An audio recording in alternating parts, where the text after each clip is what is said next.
All right, so as we learned in the last unit, we've left Greece in a bit of a problem. They have a significant power vacuum. Athens is no longer the premier power that it once was, and so as a result of this power vacuum, we're going to see Macedonia come to the fore. They're going to become much stronger, and they're going to dominate the Greek world as a result.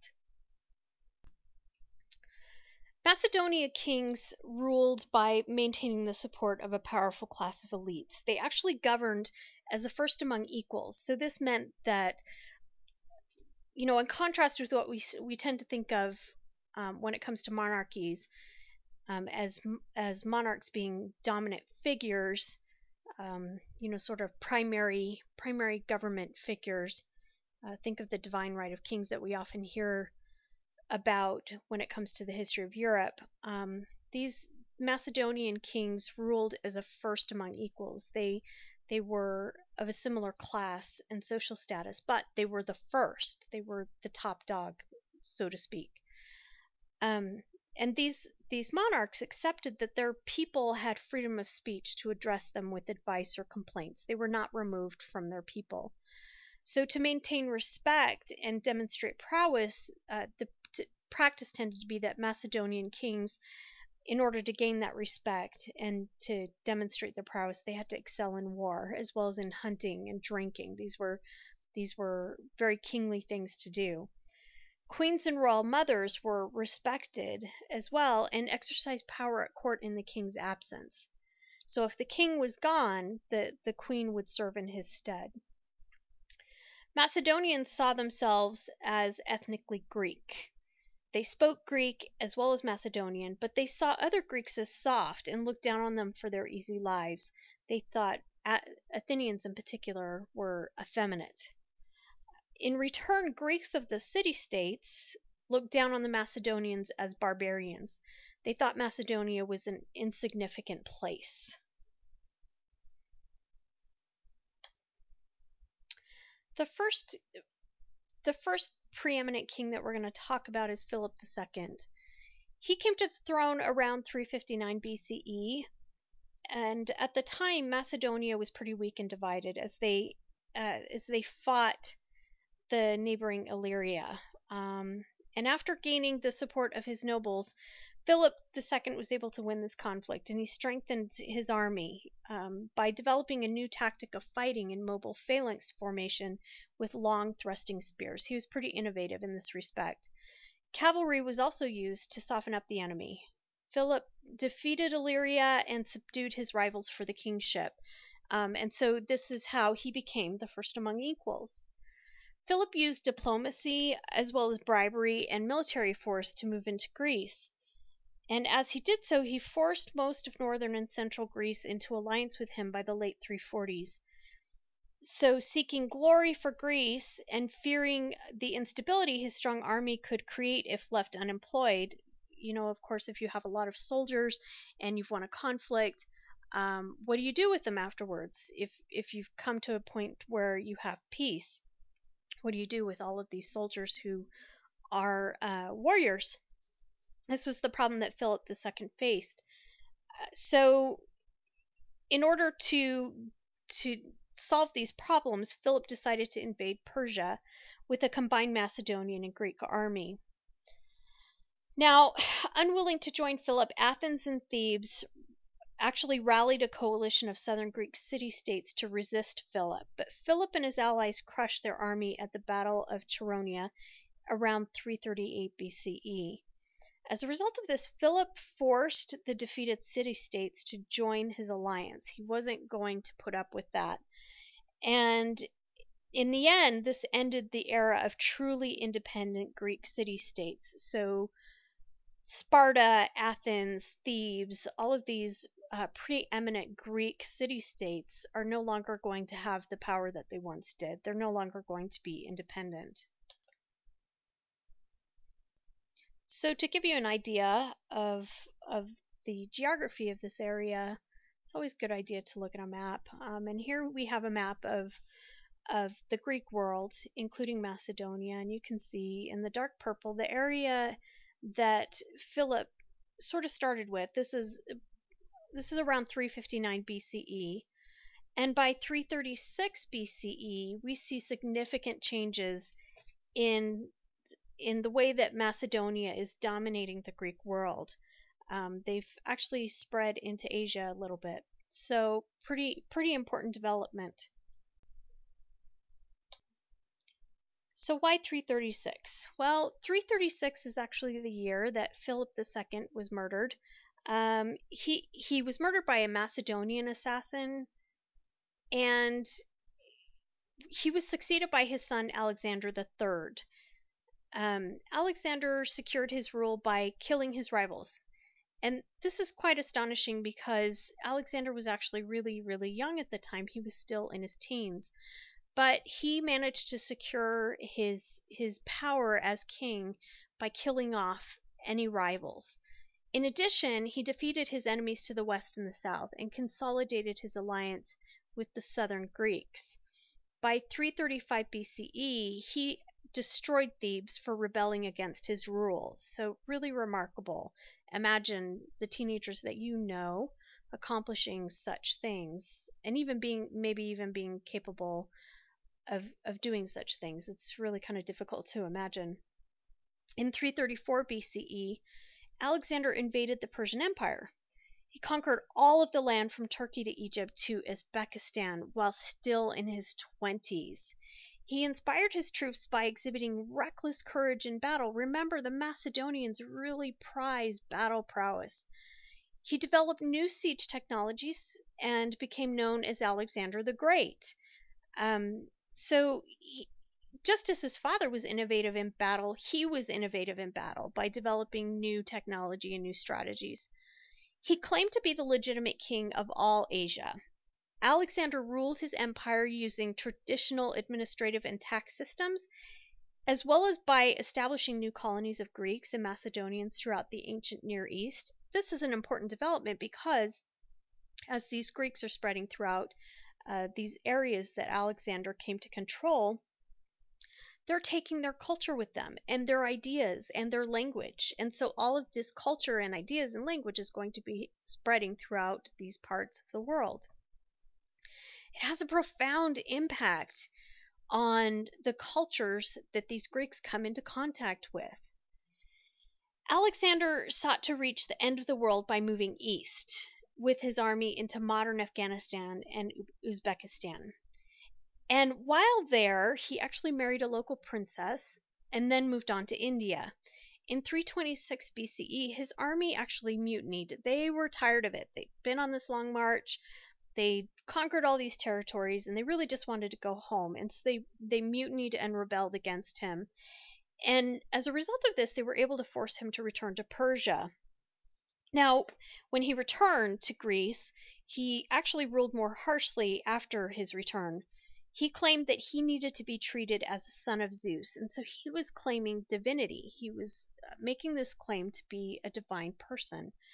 After months of depression, resulting from the death of his very good friend Hephaestion, Alexander died in 323 BCE. Possibly from something like malaria or some other type of fever disease. Alexander left no heir, although his wife bore a son just after his death. Alexander's legacy has been disputed by scholars, continues to be disputed by scholars, but his restless and ruthless nature led him to have these really ambitious goals.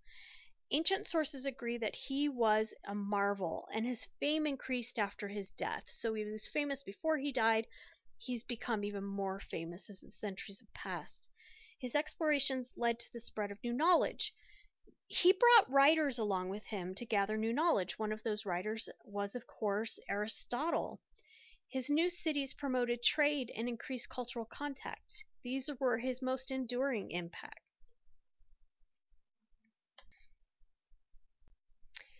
And so just to give you an idea of what that impact looked like, you can take a look at the territories that he came to control. And these are vast, vast territories. And he established cities and populated them with Greeks throughout these areas. And so we shouldn't be surprised to see Greek influence throughout this part of what we know of today is the Middle East, as well as into India and into Europe a little bit. So he helped to spread all of these really fundamentally Greek things throughout this part of the world. Unfortunately, if Alexander the Great had hoped to leave behind him a legacy, it really didn't last very long. After he died, his empire fragmented. His son and his wife were murdered by his former commanders, and these commanders assumed power regionally. This means they essentially split up his empire, and a commander would take control of a certain area.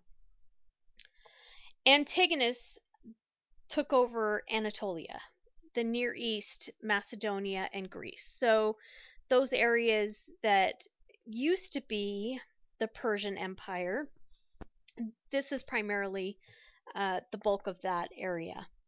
Seleucus seized Babylonia and the Eastern Empire, while Ptolemy controlled Egypt. And Ptolemy you might be familiar with, but you probably are most familiar with the last Ptolemaic pharaoh, and that was Cleopatra. These successor kings did not have legitimate dynastic claims because, of course, they usurped power. They didn't have that usual basis of power to lay claim to and legitimate their rule. So they created monarchies based on military power and personal prestige. Now you can imagine what the effect of this might be, because these kings fought each other a lot. They came into conflict with one another, and they fought constantly over new territory. They wanted to annex more territory, and they were constantly fighting over this. By the middle of the 3rd century BCE, the Antigonoids had been reduced to a kingdom in Macedonia, although they did still continue to maintain their influence over mainland Greece. The Seleucids ruled Syria and Mesopotamia, significantly reduced from what they had once controlled. They were actually forced to cede their Indian territory to the Indian king Chandragupta, as well as ceding Persia to the Parthians. The Ptolemies, on the other hand, continued to rule Egypt. These conflicts between these kingdoms left room for new, smaller kingdoms to emerge.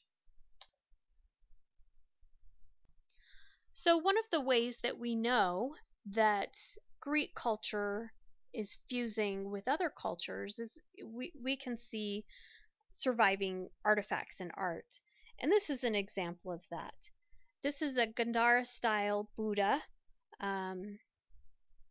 And I want you to think about how this Gandhara style challenges the way people tend to think about the ancient world. So what are the stereotypes or maybe the myths that you hold about the ancient world that looking at this figure might challenge? So maybe something you might think of is that oftentimes when we in the modern era think of the past, we will often think of these people as having very rudimentary technology, and as a result of that, living somewhat in isolation. So we tend to think of ancient societies as being in isolation from one another and not having much contact with one another. And we don't realize necessarily that all of these societies traded extensively with one another and had lots of influence over one another, profoundly so, and not just on art, but also in politics and society. Now, when you look at this, what elements would you describe as being intrinsically Greek, and which elements would you think reflect Indian influence? One of the most obvious Greek influences is seen in the toga. This is that flowing garment that clothes the Buddha. The Indian influence, on the other hand, can be seen in the subject of the Buddha itself, as well as in his posture and gaze. These are very, very characteristic of Indian art from this time period. So back to the Hellenistic kingdoms, these kingdoms imposed foreign rule by Macedonian elites who incorporated local traditions into their rule to enhance their legitimacy. So essentially, they got the locals on their side. They survived by creating strong armies. as well as effective administrations, and by establishing close ties to local urban elites. So if you can get the locals on your side, if you can convince them that there's a benefit to your rule, a direct benefit to them, then everybody wins. If you think of it that way, at least the elites, the local elites, and the monarchy wins. Hellenistic armies and navies were manned by professional soldiers at this time. Greek and Macedonian immigration was also encouraged to build stronger armies, but local soldiers were used as well. Military expenses, especially for navies and siege equipment, tended to be high. So there needed to be a really efficient way to collect taxes. Mid-level officials were sometimes recruited locally to aid in the collection of revenues, especially if they spoke and wrote Greek. That was seen as sort of a really desirable skill. Still, non-Greeks were rarely admitted to royal society. So even though these locals were seen as important and integral to the collection of these taxes and the administration of the kingdom, they were not seen as desirable company for the king, I guess you could say. Administrative elites maintained order, raised taxes, and they also administered royal monopolies. Now, cities were often inhabited by immigrant Greeks, and they served as social and economic hubs of the Hellenistic empires. They often had the features but not the independence of Greek city-states, and they were taxed to provide revenue for the kings. Wealthy urbanites supported the monarchs by collecting taxes and supporting the administration of the kingdom. The system actually continued the Greek tradition of having the wealthy elite contribute to the common good by subsidizing teachers and doctors, supporting public works, and providing adequate grain supplies to the poor. This is something that we saw in Greece, and the Hellenistic kingdoms are continuing these traditions. Non-Greeks, particularly Jews, migrated within the empires, and the kings cultivated strong relationships with local urban elites. And so we can see how important local societies, local elites were in these systems, these Hellenistic kingdoms. They were pretty important in terms of preserving the kingdoms themselves. And just to give you a visual, this is a map that shows how the Hellenistic kingdom splintered. So initially, we had these four major kingdoms that came out of the splintering after Alexander's death. And as the years passed and these kingdoms came into conflict with one another, they're continuing to splinter even more. So we see a lot of smaller kingdoms emerging.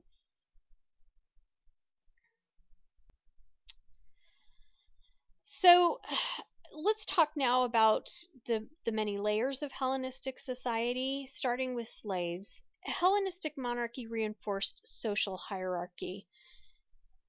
Slaves remained without social status. It was not a desirable position to be in at all. But the demand for slave labor increased and large slave markets thrived.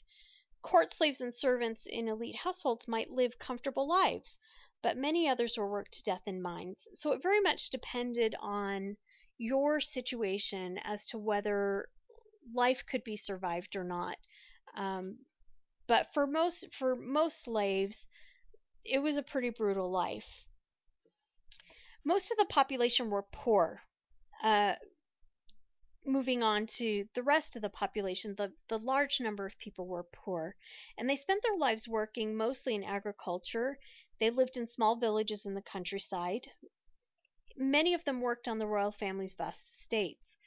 Free peasants worked their own small fields as well as those of wealthy landowners. So we can kind of see the beginnings of the development of the serf system.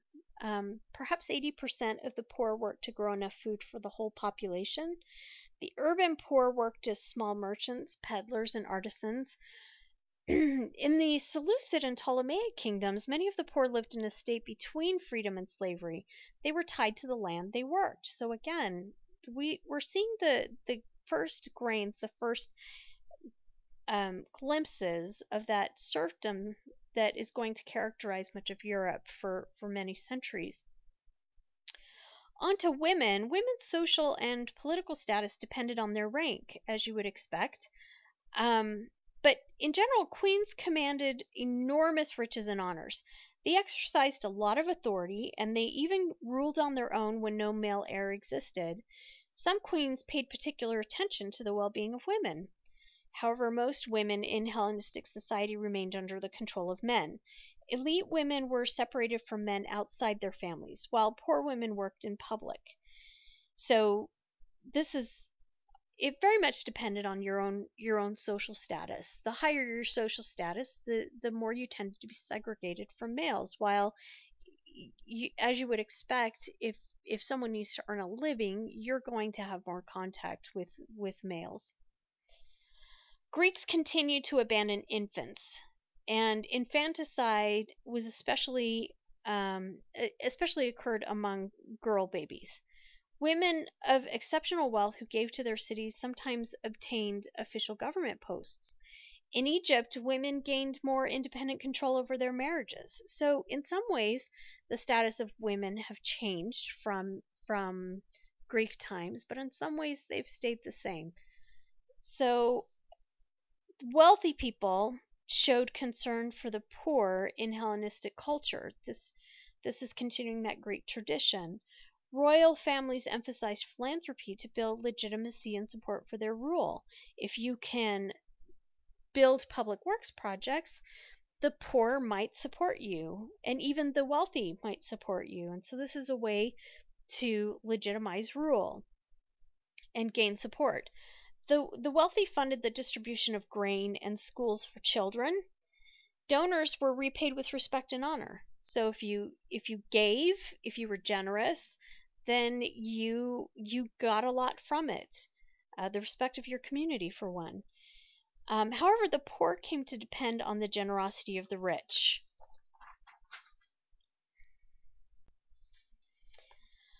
Now, we've seen that the kingdoms underwent a lot of conflict throughout this period, and as a result of these squabbles between the city-states, disunity characterized the ruling families.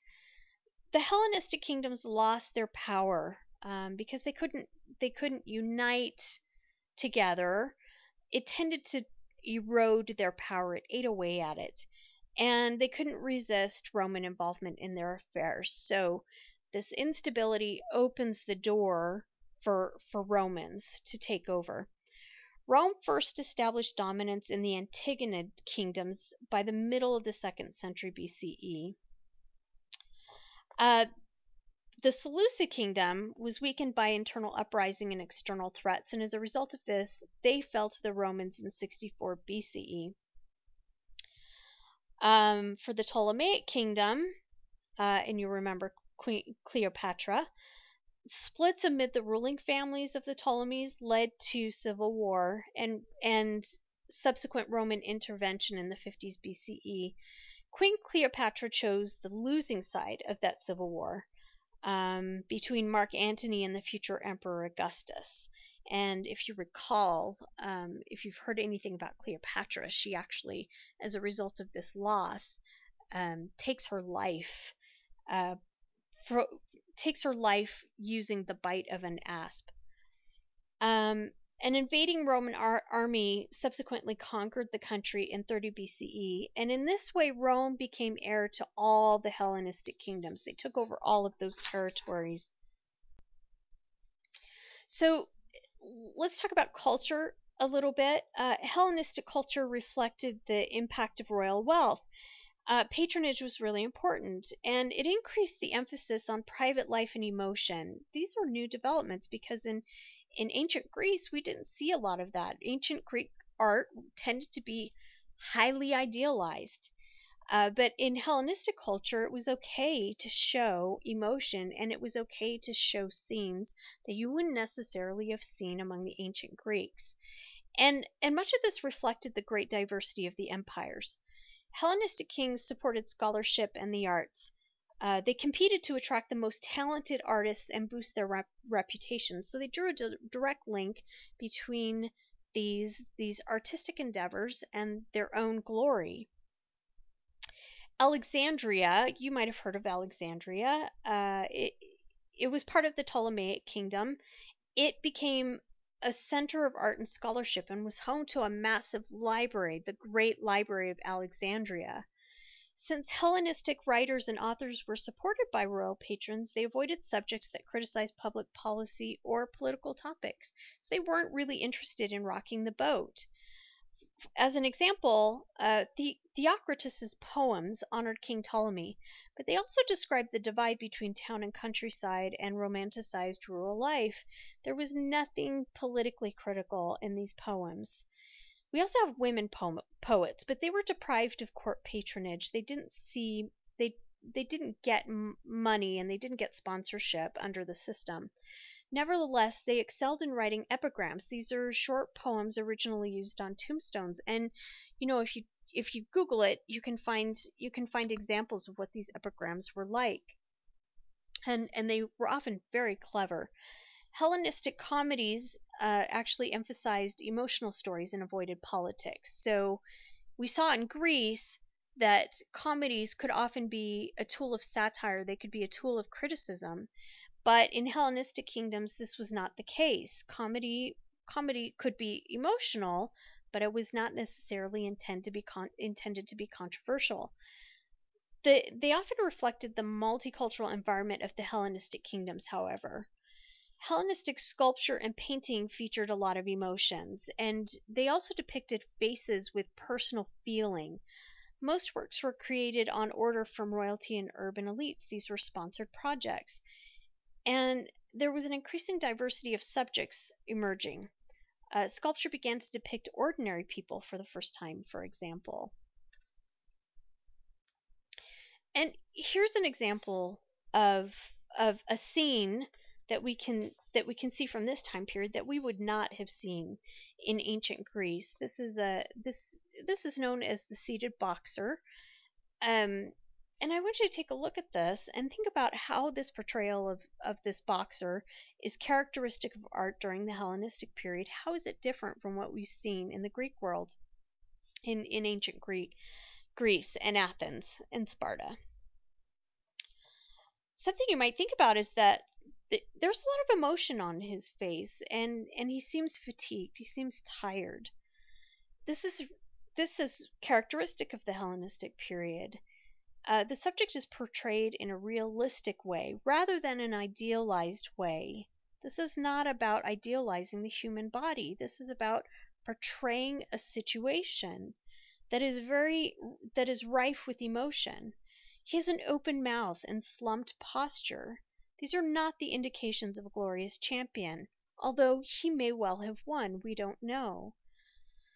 Now, what sorts of emotions do you see in his face? We see dejection, we see fatigue, perhaps even a little questioning. This too is not the placid serenity that was typical of Athenian art. Oh, some other developments in Hellenistic culture occurred with the development of new philosophies. In the Hellenistic period, people sought personal tranquility.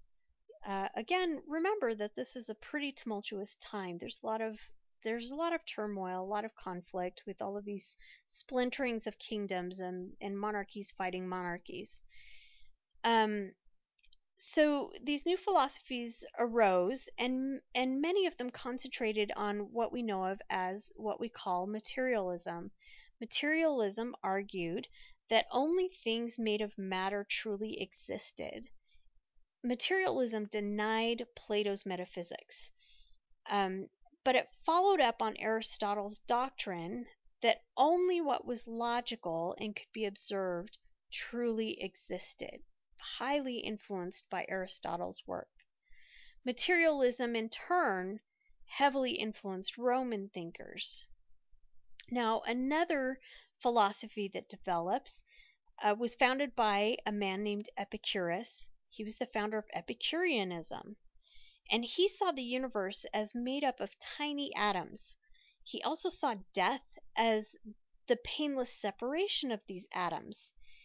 He believed all human knowledge needed to be empirical, and empirical means that that knowledge was derived from experience and perception. So again, very heavily influenced by Aristotle's ideas. He also believed that people should pursue pleasure in a life free from turmoil and passion. Epicurus settled his followers around Athens, and interestingly enough, he admitted both slaves and women to study at his school. The next philosophy that we're going to talk about is Stoicism. Stoicism was based on the idea that fate controlled human lives, but that people should still pursue excellence and virtue by putting themselves in harmony with divine and rational forces, and in striving to live lives of justice, courage, and temperance. Stoic doctrines applied to both men and women. There was not a gender separation in how this would be applied. And men and women were urged to shun desire and anger and calmly endure pain and sorrow. So this is very much the idea that you should level your emotion. You should stabilize your emotion. You shouldn't have swings of emotion. Now, there were other competing philosophies as well. One example is skepticism. These philosophies built on the work of earlier Greek thinkers, and skepticism was no exception. This was a radical new philosophy, and it asserted that the contradictory nature of the human senses prevented certain knowledge about anything, so people couldn't be sure of anything. Cynicism was another radical philosophy. It rejected every convention of ordinary life and argued that individuals should aim for complete self-sufficiency and a rejection of life's comforts. Now, in keeping with these developments, we also have the greatest scientific advances of the era coming in geometry and mathematics. You might have heard of Euclid. Euclid taught in Alexandria around 300 BCE, and he made revolutionary advances in studying 2- and 3-dimensional space. We study these concepts still today in geometry. Another great thinker was Archimedes of Syracuse. He calculated pi. This is who is responsible for the number pi.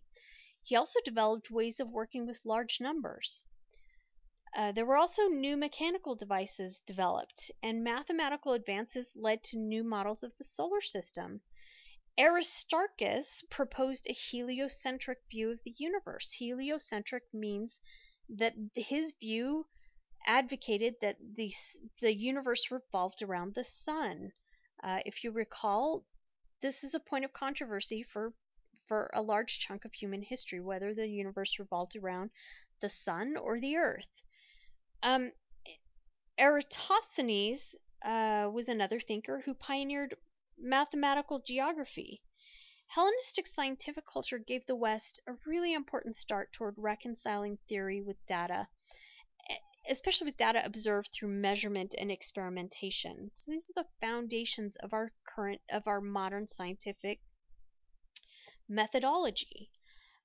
Science and medicine also grew during this time. The body of knowledge grew and expanded. A big part of this is because science and medicine actually received royal support, especially in Alexandria. Hellenistic science was really more interested in theoretical rather than practical advances, although it did produce advances in military technology and siege equipment. Medicine benefited from the search for knowledge as medical knowledge became more widely shared. There were a lot of people talking to each other and bouncing ideas off one another. More research was done on what made people ill. They looked a lot at causation. They wanted to know what caused disease, what caused illness. Hellenistic medical researchers actually dissected human corpses. So this is going to change because for much of the history of Christianity, this was not acceptable practice. You couldn't dissect the human body. But in Hellenistic times, they did. They dissected human corpses. And as a result, they also discovered the usefulness of the pulse and other aspects of anatomy.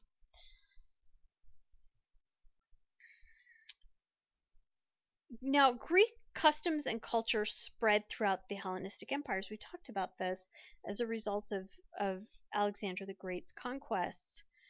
And with them, they took a simplified version of the Greek language, of the Greek language, and it was known as Koine. Diversity and interaction in religion also grew as both traditional and newer cults spread. Polytheism actually aided in the mixing of cultic practices, and a good example of this is what occurred in Rome, with Rome adopting Greek deity. You know, they rebranded it and repackaged them, but essentially they took on Greek deities.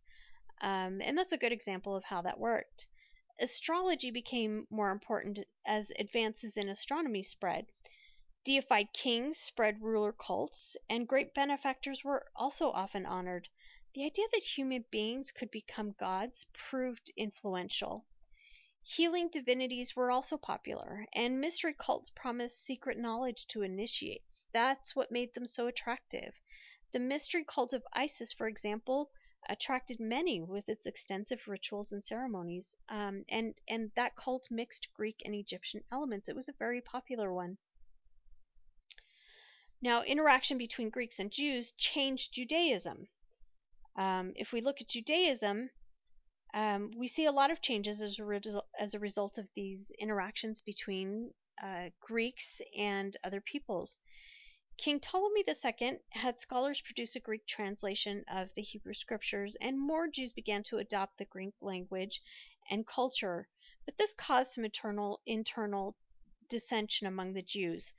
And much of that erupted over the amount of Greek influence that was compatible with traditional Judaism. People were really questioning how much of Greek culture they should be adopting. In 167 BCE, the Seleucid king Antiochus IV intervened to support Greek-style Jews in Jerusalem. He converted the Jewish temple there into a Greek temple, and he outlawed Jewish religious rites.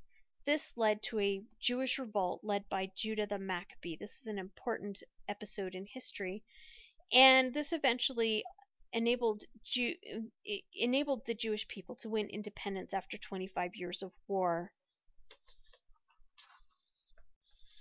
And as we finish up, this is just another map. If you recall the maps that we've seen before, we can see how extensively the Romans were able to make incursions into these Hellenistic kingdoms. So we shouldn't be surprised that they became so powerful. They were able to, just as the Macedonians were able to exploit a power vacuum, the Romans were they were able to exploit the conflict and these power vacuums that were occurring as these kingdoms were splintering. And so this is going to set up the future Rome. Rome is already in existence at this time, but this is one of those things that is going to enable Rome to continue growing